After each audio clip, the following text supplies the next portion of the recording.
अस्सलामुअलैकुम नाजरीन, मैं हूं सादिया गुल और आप देख रहे हैं मेरा यूट्यूब चैनल। नाजरीन, कुछ दिन पहले मैंने आपको बताया था कि नेशनल हाईवे से एक बंद गाड़ी नेशनल हाईवे पे एक बंद गाड़ी मिलती है जिसके अंदर दो मशहूर टिकटॉकर्स की डेड बॉडी जो है वो बरामद होती है। ये जो दो टिकटॉकर हैं इनमें से एक का नाम सीमा खशखेली है और वो खैरपुर के इलाके गरीबाबाद की रहने वाली है। और दूसरा जो टिकटॉकर है उसका नाम जफ़र अब्बास हाजानू है और उसका जो ताल्लुक़ है वो कोट डीजी से है।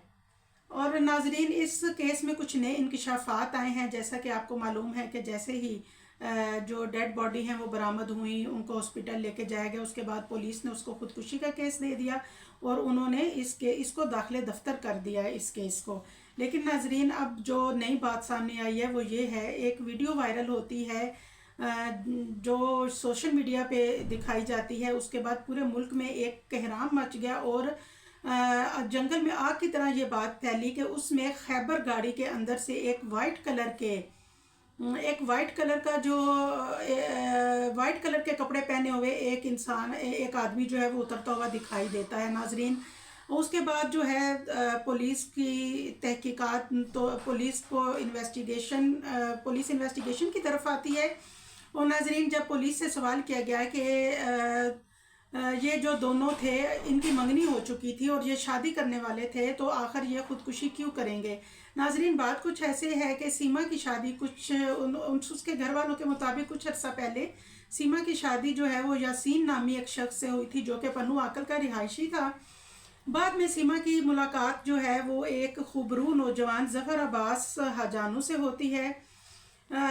उसके बाद उन दोनों की दोस्ती शुरू होती है और मामला जो है वो मोहब्बत तक पहुंचता है। उसमें उनकी मुलाकातें शुरू होती हैं और यासीन जो है उसको इस बात के बारे में मालूम होता है और वो इस बात को लेके उन दोनों मियाँ बीवी में काफ़ी झगड़े चले और सीमा ने यासीन से तलाक का कहा और वो यासीन ने अपने तरीके से सीमा को बहुत समझाने की बहुत कोशिश की।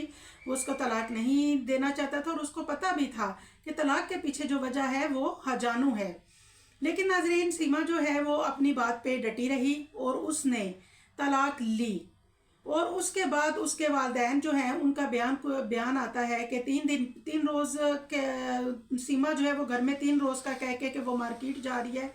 3 रोज़ पहले वो ये कह के घर से गई कि वो मार्केट जा रही है, लेकिन उसके बाद वो घर नहीं आई। घर वाले ढूंढते रहे। फिर उनको जब हजानू और सीमा की लाशें कार से बरामद हुई तो फिर उनको इतला मिलती है। फिर उनको पता चलता है, क्योंकि सीमा जो है वो खैरपुर इलाके में काफ़ी फेमस थी और बहुत से लोग उसको जानते थे। फिर उसके घर वालों को इतला मिलती है। नाजरीन, इसमें है कि अगर 3 वालिदैन जो हैं, ठीक है, उनका बयान जो है उसमें सिर्फ एक चीज़ है कि आखिर ऐसी क्या बात थी कि फौरी रिपोर्ट पुलिस को क्यों नहीं करवाई गई। जो सीमा खशखेली है उसके घर वालों ने फौरी तौर पे पुलिस को रिपोर्ट क्यों नहीं करवाई और इतने बड़े साने की तहकीकात करने में पुलिस ने इतनी देर क्यों की। दूसरा सवाल ये उठता है नाजरीन कि ये जो जितने टिकटॉकर्स हैं उनकी तरफ से बड़ा एहतजाज किया जा रहा है। वो समझे कि एक पूरे सरापा एहतजाज बने हुए हैं कि उनको इंसाफ चाहिए। और मैं समझती हूँ ये बात है भी ठीक।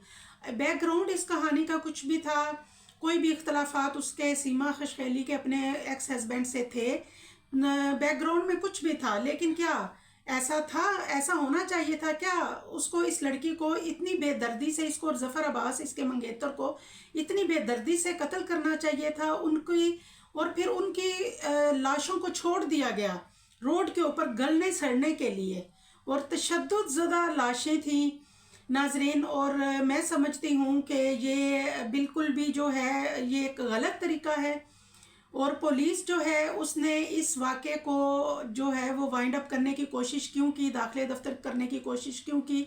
क्या पुलिस जो है वो इसमें पुलिस जो है वो उसने पैसे लिए थे, या पुलिस इस केस से अपनी जान छुड़ाना चाहती थी, या फिर एक और अहम बात जो है नाजरीन वो ये है कि दोनों लाशें बरामद हुई हैं तो गाड़ी के अंदर से एक मोबाइल भी बरामद हुआ है। پولیس کو ایک تفتیش کے دوران ایک موبائل بھی ملا ہے اور وہ ٹریس کرنے کی کوشش کی جا رہی ہے کہ شاید اس موبائل سے کچھ پتہ چل سکے۔ اور ناظرین، کب تک ہم ایسے واقعات ہوتے رہیں گے؟ پاکستان کا حال آپ دیکھ رہے ہیں، نتاشا کیس ہے، ڈاکٹر شاہد والا کیس آپ کے سامنے ہے، اب یہ ٹک ٹاکرز کا قتل، اور پھر آج انجیلا ملک جو ہے انہوں نے ایک گاڑی اور رکشے کو مارا۔ پاکستان کے حالات کیا ہیں اور کس طرف جا رہے ہیں، ضرور بتائیے گا، اور انشاءاللہ آپ سے پھر ملاقات ہوگی۔ دعاؤں میں یاد رکھیے گا۔ اللہ حافظ۔